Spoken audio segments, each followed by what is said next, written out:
Have you ever felt your heart racing before a dive, wondering if you're really ready? Meet Sam, a new diver who almost let anxiety stop him from discovering the underwater world. In this video, we'll share Sam's inspiring journey from panic to confidence, and I'll give you some strategies to help manage your own dive anxiety. By the end, you'll have practical tips to help you enjoy diving without fear. Let Sam's story inspire you.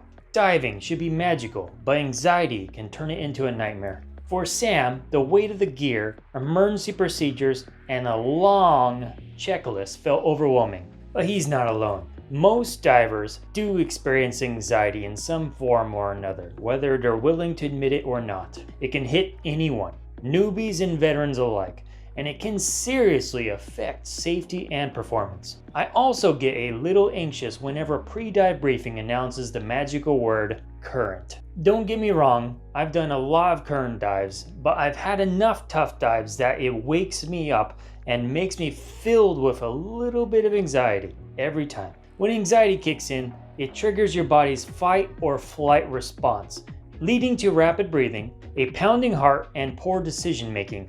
Not ideal when you're 60 feet under the water. Seasoned divers are definitely not immune. A veteran with hundreds of dives might suddenly freeze up when facing an unexpected situation. Anxiety doesn't discriminate. It can strike anyone at any time. Despite Sam's fears, he decided not to let the anxiety win. His turning point came when he met an experienced dive buddy who helped him see things differently. The key here is that nobody is immune to fear or anxiety. Everyone gets it, but with time and experience, it gets easier. Fighting past that anxiety and inching forward with baby steps like Sam is what will help you feel less anxiety with things you've experienced before. Sam's dive buddy was calm and confident, a sharp contrast to his shaky hands and racing heart, making the difference between them striking. But instead of diving straight into technical advice, he did something unexpected. He asked how he was feeling. This simple act of curiosity and listening helps build that bond of trust. It wasn't about equipment or protocols at first, it was about connection, genuine connection. By addressing his feelings, Sam's buddy helped him feel seen and supported. This foundation of trust made him more receptive to the guidance that followed. His buddy then introduced him to hand signals that went beyond the basics, allowing them to communicate about their mental state during the dive. Together, they practiced signals like okay, not okay, let's ascend, how much air do you have?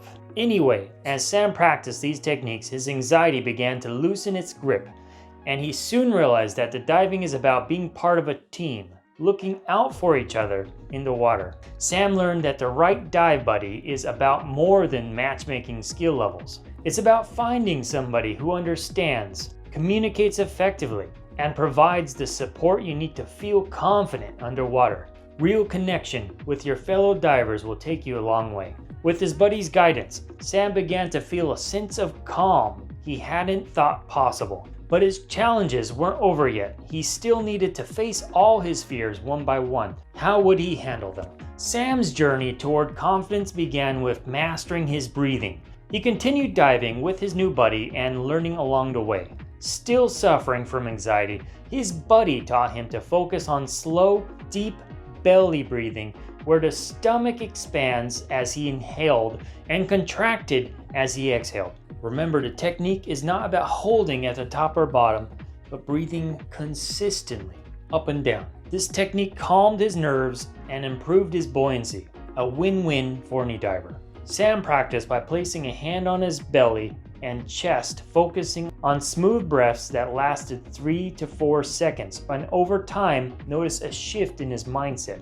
The racing thoughts gave way to clarity, and he felt more in control. Next, his buddy introduced mental rehearsals. Before each dive, Sam visualized the process, putting on his gear, descending, and even handling emergencies, like air sharing drills or mask removal, ready for whatever came his way.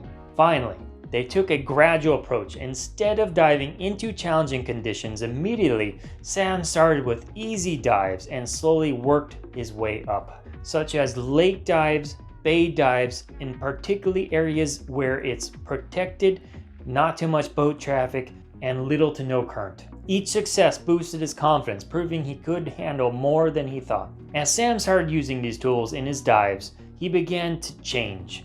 His fears started to fade. He wasn't completely fearless. That was never the goal. Instead, he was learning to face his worries and handle them effectively. These strategies didn't erase his anxiety, they taught him to manage it. With this toolkit in place, Sam was ready to tackle his next dive, which promised to be his most ambitious yet.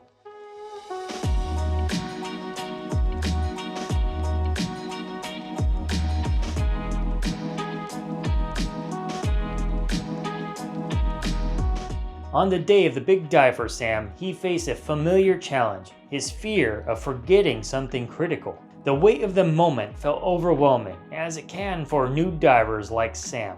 There's a lot of potential for unknowns, and those unknowns can be deadly if you're not prepared. Sam began a thorough gear check, methodically working from top to bottom of his gear assembly. He inspected his tank, second stage of his regulators, inflator hose of his BCD, and the dump valves as he's been taught. Then after putting his gear on, he realized his regulator hose was stuck between his tank and BCD, and his buddy reminded him of a key principle. Consistency creates efficiency. Over time, this process would become second nature if you do it the same way every time. There's a bunch of ways you can prepare yourself. What I really want to stress is doing it the same way. Next, they conducted a group check, something Sam was new to.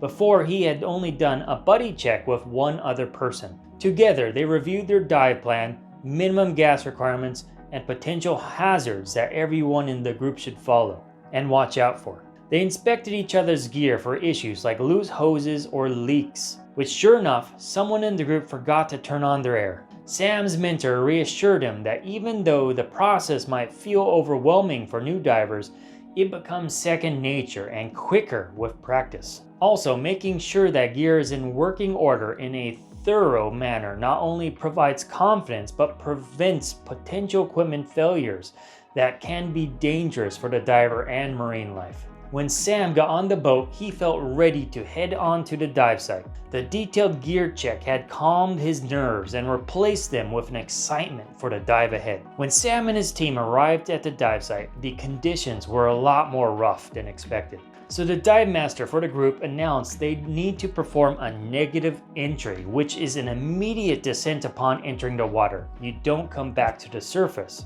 This was a first for Sam, and his nerves spiked. This was a challenge he hadn't anticipated, nor been trained for, which I might add, as far as I know, there is no proper training for. His buddy mentor stepped in and helped instruct him how to handle the negative dive entry. This would involve squeezing out the remaining air in his BCD before the dive.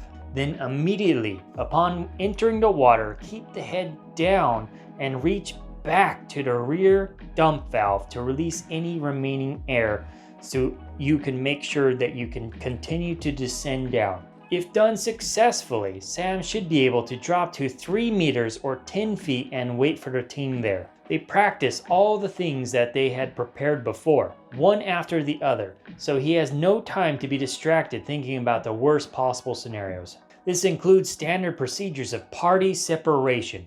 If you find yourself lost, stay in place while shining your light around. Look around for bubbles. Try tapping on your tank if you continue to not see anyone. In the worst case, if you've been looking for more than a minute, abort the dive.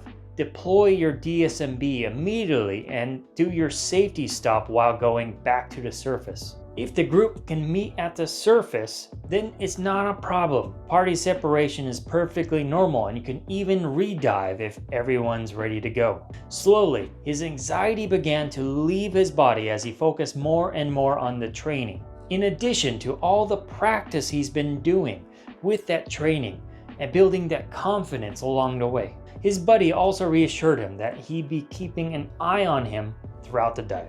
And the team, excited for the dive, gave him a massive feeling of confidence. So Sam was ready for that negative dive, embraced that challenge, and 3, 2, 1, and he was in the water. Sam's story isn't about eliminating anxiety, It's about transforming it. He faced those fears head on, using tools like breathing techniques, mental preparation, and progressive dives to build confidence. The same lessons apply to your own diving journey, wherever you're at. Nervousness is natural, but with preparation and support, you can turn fear into confidence. In this video, I mentioned buoyancy and hand signals, but only barely brushed the surface. I have videos dedicated to these on my channel and a part of an intermediate scuba skills series, and check those out here. Happy diving, and until next time.